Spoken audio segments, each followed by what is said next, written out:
Nahash, Steelshod. Tension runs high the night before.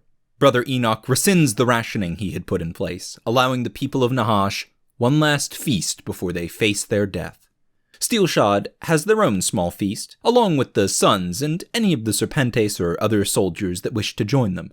Sir Avram Wrigley, mostly recovered from his injury during the supply run, and Sir Reuben both join them, along with Brother Torthian and several of his men, the ones that Steelshod accompanied over from Cadia.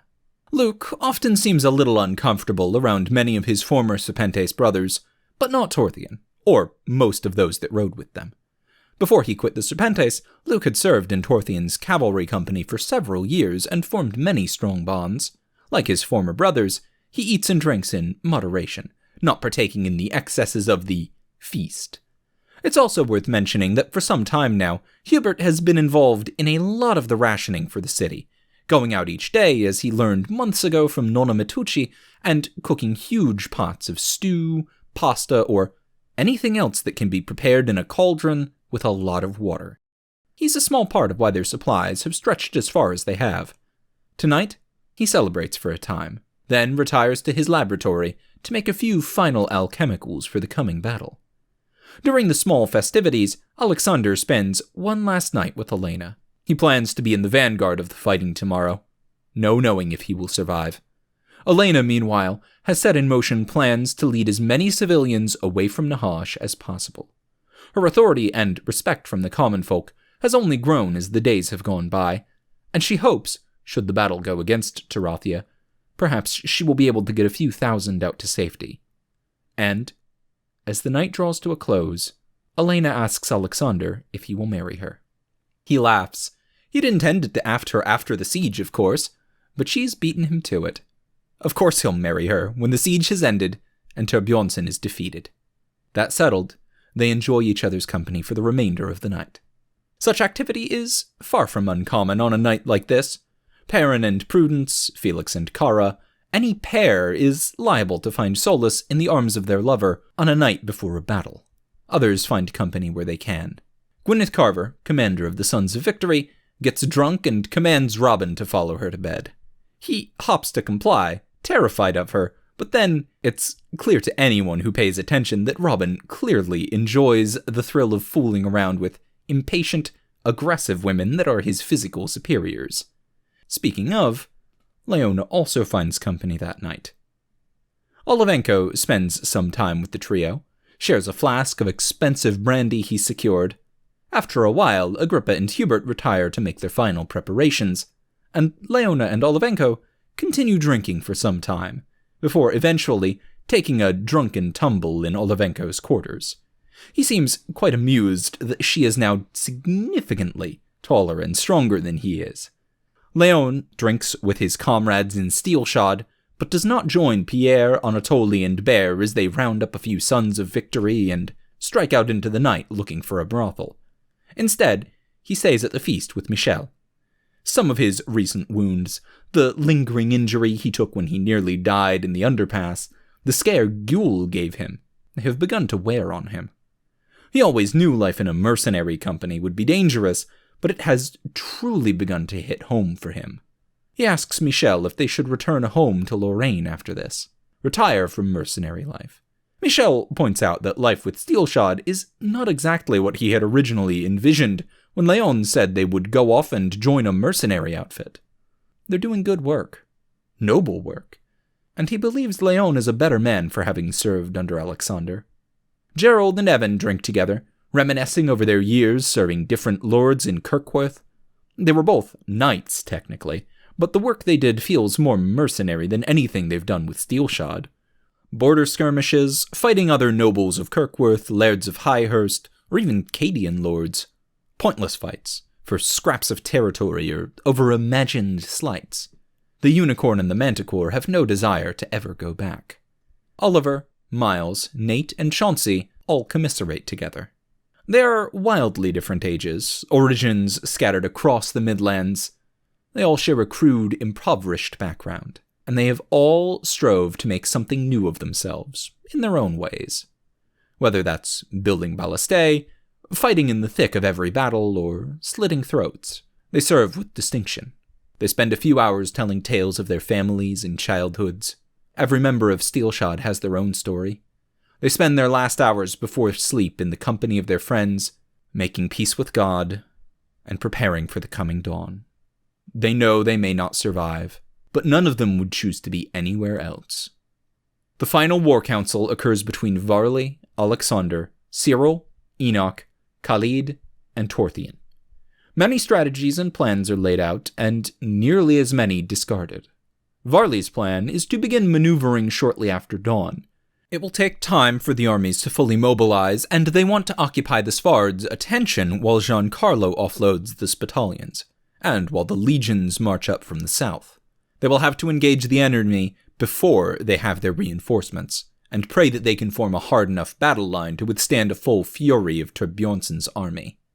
The defenders of Tarathia spill out of the inner circle as the sun rises over Nahash.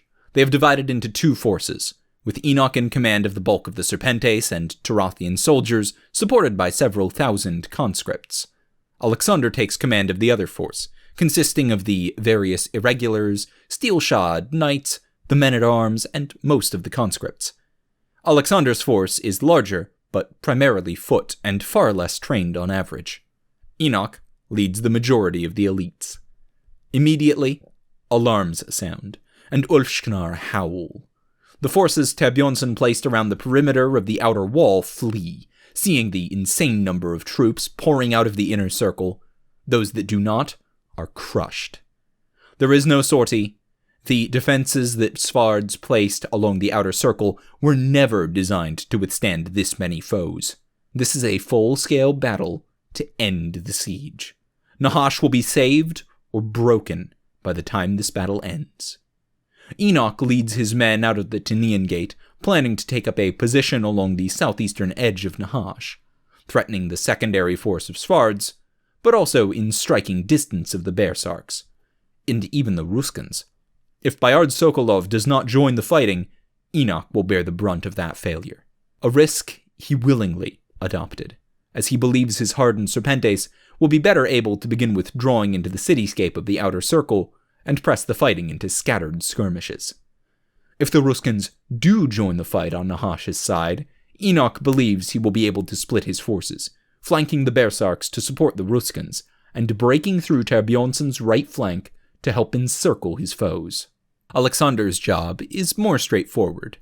He leads his mass of troops out through the breach next to the bridge gate. They will assemble in battle lines south of Nahash, a clear and juicy target for Turbjornsson and the core of his army, Steelshod's banner flying high. Turbjornsson, Varley believes, will not be able to resist crushing those Steelshod dogs that keep nipping at his heel. He will throw himself at Alexander with full force, and Alexander will have to withstand that assault. But it will leave him in striking distance of the Tyre, where the Spitalian reinforcements should be waiting in Giancarlo's supply barges. As they emerge into the empty, snow-covered farmland south of Nahash, they see the Svardic camp has mobilized. The Casselines are uncharacteristically slow to ready, but Turbjornsson's men are armed, armored, and jogging north. Many of them just form thick, disorganized blocks, but Turbjornsson's elite Svards link up into formations. The Ulfsknar howl orders relayed through field commanders. In the rear guard, sitting atop a black Casseline stallion, Sakapus observes the battle. Varley has accompanied Alexander as well, rather than staying with Jaspar in the watchtower. He wants to be on hand to provide immediate advice as needed. Varley and Sakapus see one another, separated by a few thousand feet of snowy ground. The old men have always known that one of them would not walk away from the siege alive. The final, belated chapter to their lengthy and storied history on the battlefield. As the armies maneuver and form up on the battlefield, Turbjornsson commands some of the worst rabble of his Kriegs and Svards to charge. The Tarathian archers, commanded by Dylan and Ben, unleash hell on the charging troops. The Kriegars crash into the battle lines, causing a bloody melee, though these troops are unskilled and disorganized compared to Steelshod. They have many years of bloody experience compared to the average Tarathian conscript. Perrin's training and leadership pulls through, however, and the Tarathian lines do not buckle. While this fight rages, Terbjornsson's other troops continue to move into position. A white bear Bearsark, Brickar the Seer, moves forward with his men, 100 towering Bearsarks armed with reflex bows. Not Vartror, but true Bearsarks, their bows launching arrows the size of small javelins. They begin raining down small but devastating volleys, heedless of the fact that some of their arrows kill their own men. The remnants of the Lornet Chevaliers, Spitalian light skirmishers, and several hundred Svardic cavalry all form up another line, preparing a charge, and the bulk of Terbjornsson's forces begin to advance, slowly but steadily. Amidst these lines, there are Svards, scores of Bearsarks, Krigars, and champions. They see Gjuld the Hungry, gaunt and tall, steel gauntlets gleaming. They see Dagrun Thrice-Wed, the only female Frost Bearsark, carrying a huge spear and shield. They see a Bearsark that Hrodir and Drengi spoke of once, seen briefly in some of the battles thus far, Tarvald Steelpelt. No white bearskin, but he is the champion of Aleifir the Smith, and he is decked from head to toe in steel plate armor. Further back in the lines, they see the crowd give plenty of room to Unferth, soulless, and they see the Bearsarks crowd closely around Hrafn the Sage, and towering above them all, standing resolute, staring at Alexander with hate in his eyes, clad in steel, with a steel sword and axe in his hands. The Terbjornsson, the avatar of destruction, the doom of Tarathia.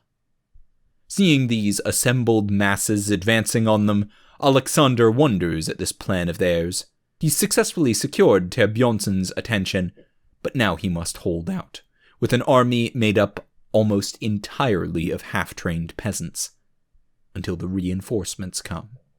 That one Frostbear Jarl that seems to be missing is Aleifir the Smith. But from the Ballista Watchtower, Jaspar and Ignis, the only members of Steelshod not in the battle lines, have spotted the Smith. He commands the army of some 2,000 or 3,000 Bearsarks, now mobilizing to the east. As Enoch charges out and begins to engage the troops emerging from the southeastern camp, they watch as the Bearsarks start forming up to charge the Serpentes.